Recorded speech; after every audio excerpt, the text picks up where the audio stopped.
البته ev konferansa Hevrizya Helwestê Kurdî li ciyê pîrozbahiyê hêviya got bi dehê salan em li bendê bûn, gelê Kurd li bendê bûn.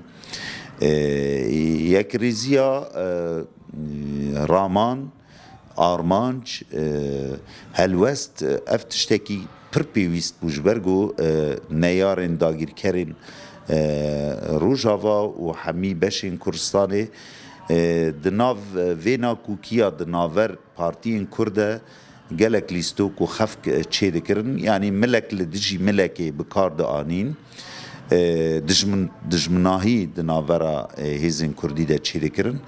Helbet li ciyê yanî li ciyê pîrozbahî û şahî û kêfxweşiya gelê me taybet xala benda şeşê yê ku dibêje ola êzîdî oleke serbixwe ye û dikarin weke rewiştên xwe, zagonên xwe bi cuda çê bikin ji olê din. Ev li ciyê bi rastî yanî kêfxweşiyê û li ciyê spasiyê ye.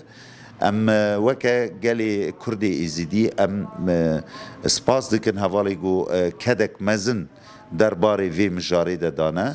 Weke tê nasîn yanî gelê Kurdê êzîdî ji hezarê sala ve xebatek yanî rewiştek û çandek û ramanek li gel rojhilata navîn çêkirin, li cem gelê Kurd jî çêkirin.